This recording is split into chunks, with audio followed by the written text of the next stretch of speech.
Hi, my name is Dan, and I'm a mental health pharmacist. And one of my favorite things to talk about is non pharmacologic ways to treat depression. And today I wanted to talk about some of the evidence I found behind blueberries. So, diets high in plants and vegetables have been associated with a decreased risk of developing depression. And this is thought to be due to the high flavonoid content found in plants. Flavonoids are phytonutrients, which simply means nutrients found in plant products. There's over 6,000 types, and different types have different health benefits. Blueberries contain many flavonoids in and of themselves, and of their various phytochemicals, anthocyanins probably have the greatest health benefit, especially when we're talking about procognitive and depressive effects. Additionally, blueberries are thought to be one of the strongest antioxidants of all plant products, of all fruits and vegetables. Blueberries are native to North America, but are now grown around the world.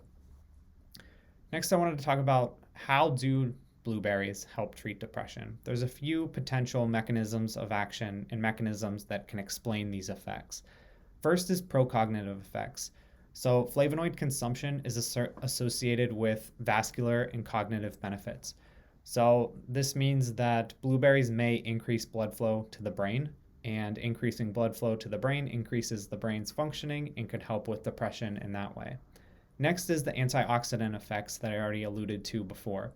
So, blueberries are very strong antioxidants, and this potentially could prevent neuronal stress, which causes brain cells to be damaged from depression.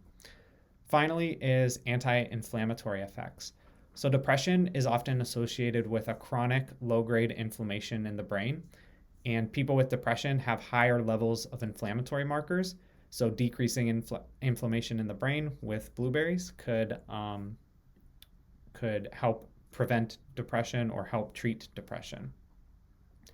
Next is the dosing of the blueberries that they used in some of the trials that I wanted to talk about. So, in two of the trials, they used an equivalent of 1 cup of blueberries. And in another trial, they used 10 milligrams of blueberry extract daily.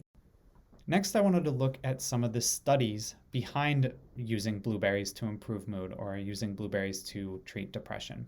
The first study I looked at the short-term effects of blueberry consumption on mood. The participants in the trial included 21 young adults, age 18 to 21, and 50 children, age 7 to 10. The participants were given a mood questionnaire to determine their baseline mood. Then they were given a blueberry drink or a matched placebo drink. The matched placebo had the same amount of sugar and the same amount of vitamin C as compared to the blueberry drink to limit variables. Then, 2 hours after their drink, they were given the mood questionnaire again. Interestingly, the mood scores in the blueberry drink improved, whereas the placebo drink scores did not improve. Some of the things that the scale looked at included joyfulness and liveliness. A second study had similar protocols to the first trial, but looked at longer-term effects. So rather than just seeing what one dose of the blueberry drink would do to your mood a few hours later, they wanted to see what daily use of blueberries would do to your mood after a month.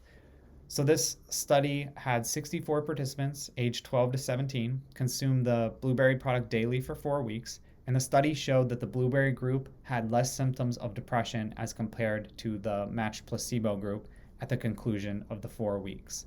Final study that I wanted to review looked at 124 patients after a CVT, which stands for cerebral venous thrombosis, which is simply a blood clot in the cerebral vein in the brain. This is often associated with depression, and in these patients in this third trial, they had depression from their CVT, post their CVT. Participants in this study either received 10 milligrams of blueberry extract daily or a placebo. After 3 months, the blueberry group had their depression symptoms lessened by 48.7%, and the blueberry group had 83.9% less GI infections, which stands for gastrointestinal infections. They also found that brain-derived neurotrophic factor, which is shortened to BDNF, and BDNF can be thought of as like fertilizer for brain cells. It helps them to grow, was increased in the blueberry group. One of the best things about blueberries being studied to treat depression is their safety profile. As you would imagine, blueberries do not have many side effects associated with them, and no adverse events were reported in these trials. There's also some evidence that shows potential cognitive improvements after blueberry consumption. One study had 35 participants, so a relatively small trial, aged 40 to 65, attend 2 sessions. They consumed blueberry in one session and matched placebo in another session, and then they had them complete cognitive puzzles and cognitive tests. The blueberry group did better than the placebo group in demanding tasks and had less cognitive fatigue.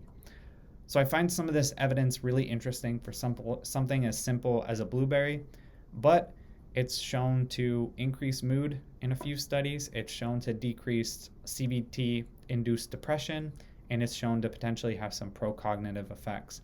So I hope this short video was helpful and informative, and thank you so much for watching.